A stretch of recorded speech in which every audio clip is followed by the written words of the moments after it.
Por que que eu não consigo ser feliz igual todo mundo à minha volta? Mas ninguém sente como eu sinto. Por que que eu não posso ser igual a eles? Por que que eu não posso só ser normal, igual as pessoas ao meu redor? Você acabou de ver um pedacinho do que é uma atuação de Milena. Mas embora isso seja uma atuação, saiba que isso é muito coerente com a nossa realidade. Tanto pela minha experiência clínica, tanto pelo momento atual que a gente vive na nossa sociedade. Parece uma busca constante e desenfreada por evitar o sofrimento a todo custo e achar que todo mundo é feliz, o que é um grande equívoco. E que acredito muito, e não só acredito, como tem muitas pesquisas que mostram, quanto isso está associado hoje ao nosso movimento nas redes. Mas não só isso. A gente sempre teve essa busca desenfreada pela felicidade. E aqui eu gosto de chamar armadilhas da felicidade. Sabe por quê? Porque parece óbvio o que eu vou falar agora. Mas se fosse tão óbvio assim, não teriam pessoas acreditando que só elas sofrem como elas sofrem. Que é, todo mundo sofre como você sofre. As pessoas experimentam as emoções, talvez de maneiras diferentes, ok.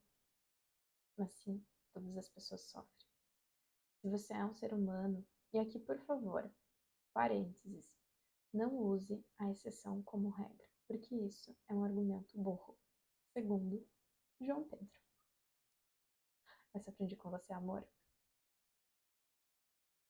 Gente, todos nós vamos sentir, sentimos ou vamos sentir em algum momento da nossa vida vergonha, tristeza, ansiedade, receio, preocupação. Todos nós, em algum momento da nossa vida, vamos sentir a dor da perda de algum ente querido. Todos nós, no nosso íntimo, compartilhamos de segredos dolorosos, de memórias indesejáveis, de lembranças traumáticas, de coisas das quais a gente não quer lembrar, não quer pensar, não quer sentir. A verdade é que todos nós sentimos isso. E a verdade é que quanto mais nós valorizamos algo na nossa vida, quanto mais nós nos importamos e quanto mais a gente tem vida na nossa vida, mais a gente tem potencial para sofrer por aquilo. Porque o segredo para então você não sofrer, e eu acho que é um segredo meio falho, porque ainda assim tu sofre, seria você não se relacionando com ninguém, não tendo um emprego, não tendo uma paixão, não tendo um hobby, não tendo nada. O único jeito de você não sofrer é você se isolando ao máximo extremo. E ainda assim, eu arrisco em dizer que você estaria em sofrimento. Porque não há como separar sofrimento da vida humana. Mas é engraçado, porque mesmo isso parecendo talvez óbvio, que todo mundo sofre, que o sofrimento não é possível dissociar da vida, a gente tenta fazer isso quase que todo santo dia. E é um pouquinho disso que eu queria falar com vocês no vídeo de hoje, sobre sofrimento humano. E como uma boa terapeuta ACT que adora uma metáfora, eu queria começar esse vídeo falando sobre uma metáfora. E essa metáfora é da criança e do cachorrinho que saíram para brincar do lado de fora de casa, brincar na rua. Imagina que a criancinha, né, ela tá lá brincando com o seu cachorrinho na rua, soltando pipa, imagina aí o que você quiser imaginar. Mas lá pelas tantas, acaba chovendo. E não é uma chuva lá tão agradável para que a gente possa tomar um banho de chuva, que eu particularmente adoro.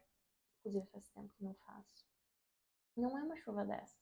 É uma chuva que dá muito frio, uma chuva um pouco violenta, assim, que a pessoa tem que correr para dentro de casa o mais rápido possível. Até o cachorro, assim, fica desesperado, ele quer entrar para dentro de casa. E aí, é isso que eles fazem. Se direcionam para casa e gritam: Mãe! Mãe! E ao tentar abrir a porta, o que eles percebem é que está trancado. Eles estão trancados do lado de fora e na chuva. Isso começa a deixar o clima muito mais ansiogênico. Aquela criança ela fica muito mais ansiosa, ela grita mais e mais pela mãe, ela tenta abrir a porta, pular o muro e não dá, e não dá. E aquele cachorrinho também tá aflito. Até que a mãe aparece e os dois entram. E agora preste muita atenção que eu não vou te contar. Quero que você note as diferenças nas reações do cachorrinho e da criança. Automaticamente, quando o cachorrinho ele vê a mãe, ele fica mega feliz, empolgado, balança o rabinho, pra ele é tudo de boa aquilo que tá acontecendo. Chuva, nem vi. Mas a criança, bom, para aquela criança, vários pensamentos começam a surgir. Será que minha mãe me deixou trancada do lado de fora de propósito? Nossa, será que ela vai contar pro pai e eu vou ficar de castigo porque eu fui responsável, porque eu não levei a chave? Droga, eu tinha que ter sido mais responsável. Como que eu vou esquecer de levar a droga da chave? Eu adoro fazer atuações, gente, vai se acostumando. E o que acontece? Percebe quanto a criança leva chuva para dentro de casa? E aqui, o primeiro insight. O ser humano é o único que tem a capacidade de estar se sentindo ameaçado, mesmo não estando na presença do evento aversivo. Por quê? Porque a chuva passou, ele já está dentro de casa, já acabou aquele rodeio da chuva, mas ele ainda está em sofrimento. O cachorro já, se um dia teve chuva, ele já nem lembra. E outra, essa criança pode ficar com esse estímulo, essa associação feita da chuva com talvez o que isso possa significar para aquela mãe, pelo fato dele ter ficado trancado do lado de fora por muito tempo. Ele pode ouvir a palavra chuva a partir de agora e fazer associações a respeito disso. Ele pode, na próxima chuva que acontecer, lembrar disso. Porque esse é o poder da mente humana. E eu quero, agora, que a gente pense uma coisa juntos. Para o cachorro evitar o sofrimento atrelado ao que aconteceu na chuva, concorda comigo que basta que ele evite a chuva? Se eu não tô na chuva, logo eu não estou em sofrimento. Simples. Agora, depois disso tudo que eu te contextualizei aqui, que a gente costuma levar muito a chuva para dentro de casa. E é não só levar na hora, mas a gente leva por semanas, dias, meses, anos, uma vida inteira. Como será que a gente pode fazer para evitar a chuva? Se a chuva nem está presente e a gente está sofrendo por ela. Será que tem jeito? Porque pro cachorro, talvez pro cachorro sofrer, bastaria que um pensamento passasse pela cabeça dele. Talvez hoje você pegue chuva. E aí talvez ele ficasse tão preocupado, ansioso e se questionasse quanto nós.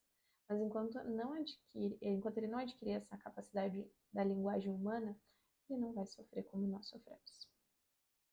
Então, assim, como que pode o ser humano evitar o sofrimento se toda e qualquer palavra, estímulo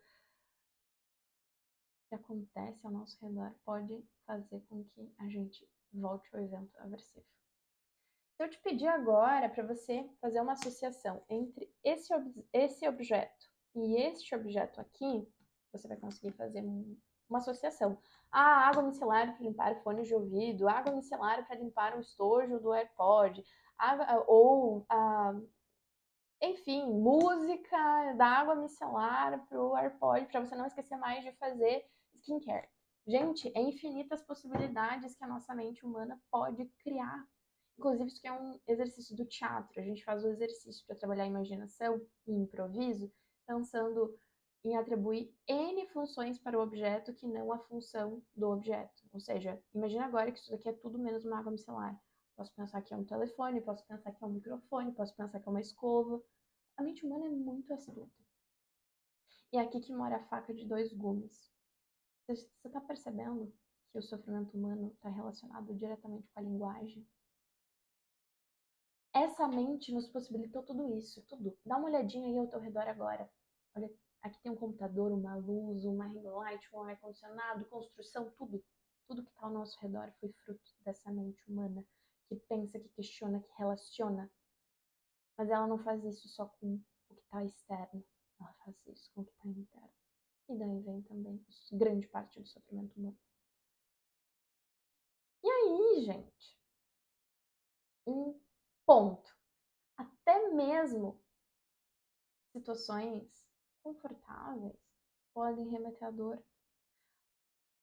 Porque imagina que um pôr do sol é uma coisa extremamente agradável que tu goste na tua vida. Mas se pôr do sóis estiverem relacionados à pessoa que você via e agora essa pessoa já não está mais aqui, a próxima vez talvez que você ver um pôr do sol bonito, você pode lembrar dessa pessoa e você pode sofrer. E aí agora um pôr do sol ganhou um novo significado, ganhou também um novo... gerou algo diferente em você do que gerava antes. Ganhou uma nova função. Uma nova função não, um novo significado. Então, gente, não dá pra evitar o sofrimento. Eu não quero te convencer. Eu quero que você olhe para a tua própria experiência e perceba isso, se dê conta disso. Olha, checa a tua própria experiência. Você já conseguiu alguma vez acabar com o teu sofrimento? Tá? E aí, eu queria que a gente pensasse assim, bom, então, qual que é a solução? Já que não dá pra evitar, né? Eu quero te dizer que enquanto você fica aí nesse cabo de guerra com o teu sofrimento, tentando evitar ele a todo custo, tem uma vida girando aqui ao nosso redor. Enquanto você fica, talvez, evitando a todo custo, sentir o desconforto, sentir, deixar de sentir, tem coisas que têm acontecido e estão passando, e a tua vida tem sido sobre brigar com o sofrimento e não sobre a vida. E para isso eu queria te contar uma metáfora, pra gente encerrar. Começamos com metáfora e encerramos com metáfora. Imagina que esse copo é um copo com água, que é a água da... Óbvio, né? Imagina que esse copo de água é o copo da vida. É a água da vida. O copo da vida. Só que a gente precisa adicionar 2 colheres bem grandes de sal aqui e mexer. Por quê? Porque a vida envolve sofrimento. Lembra que lá no início eu falei que quanto mais a gente valoriza algo, quanto mais a gente gosta de algo, mais a gente tem potencial para sofrer por aquilo? Então, aqui estão o salzinho, a dor, o sofrimento, que faz parte, não tem como tirar. Aí eu te digo assim, pronto, pode beber da água da tua vida. Aí você vai... Nossa, ou água amarga. Eu não quero mais beber dessa água. Claro que não quer. Tá mó concentrada de sofrimento. Mas deixa eu te dar uma dica. Tu pode aprender a diluir o sal dessa água. Ah, agora eu entendi. Então basta eu pegar a colher que também colocou sal na água e tirar. Não, miserável. Não é assim. Não é assim. Volta. Vou falar de novo. Você pode aprender a diluir o sal na água, adicionando mais água neste copo. É assim que a gente dilui o sal na água, colocando mais vida, e não tirando, e não reduzindo, e não evitando. Ah, porque os pôr do sóis agora me lembram a minha pessoa amada. Eu não vou mais ver o pôr do sol, mas o pôr do sol ele é significativo para ti. É algo que adiciona água na tua vida também. Ah, mas eu parei agora de ir no cinema porque eu fazia isso com meu ente querido. Isso também continua tirando e deixando mais concentrado o sal na água. O que é adicionar água nesse sal para que ele dilua? É a gente se comprometer, apesar do sal, em viver uma vida que vale a pena. Ou seja, se engajar em atividades que sejam importantes para nós, que sejam significativas, que tenham relevância, que nos conectem com a pessoa que a gente gosta de ser, apesar da dor. Isso quer dizer que o sal vai sumir? Não. Mas isso quer dizer que vai ser menos doloroso, menos difícil de você beber o sal dessa água. É a gente aprender a conviver de uma maneira menos dolorosa com esse sal na água, que é impossível tirá-lo. E aí a tua vida passa a deixar de ser sobre tirar a todo custo esse sal da água com uma colher e passa a ser sobre alimentar, colocar água, colocar água, colocar água, colocar, sobre se engajar com uma vida que vale a pena. E aí esse copo, eu me empolguei. Esse copo transborda. E aí, imagina diluir esse copo num balde de tanta vida que você tem adicionado. de tantas coisas que tu tem se engajado, coisas que você já se imaginou fazendo, que você queria fazer, que você admira quem faz, que você queria estar vivendo. É por aí. Então a reflexão que eu quero deixar com esse vídeo é a seguinte: sofrimento humano está totalmente relacionado à linguagem humana. E se isso não ficou claro, deixa eu te contar. Deixa eu te contar, não. Deixa eu te fazer um experimento. Pensa agora, por alguns instantes, num evento vergonhoso que tu já tenha passado. Pensa aí naquele momento super constrangedor, assim. Nossa, que só de lembrar você fica com as bochechinhas coradas. Pensa aí. Pensa naquele dia que tu experimentou a vergonha. O divertidamente da vergonha pairou pelo seu corpo. Aquele grandão tava ali. E não assistiu divertidamente, não pegou referência. Pensou? Pensa, não se esquiva. Abertura, vai lá, compromisso. Percebe o que acontece com você? Eu só falei. Isso é só som, isso é só palavra. E você já está sentindo, imaginando coisas aversivas. O sofrimento, ele está totalmente relacionado à nossa linguagem humana. É isso que eu digo quando o sofrimento está atrelado à linguagem. E aí, se você saber usar essa informação a seu favor, você se sai muito bem. Mas isso é assunto para um próximo vídeo.